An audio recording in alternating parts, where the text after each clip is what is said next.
Hello दोस्तों, स्वागत है आपका एक बार फिर से कमल एकेडमिक कोच में।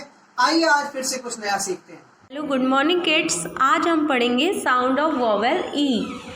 साउंड ऑफ ई, जिसमें आपको करना है HEN hen, HEN hen, TEN ten, PEN pen.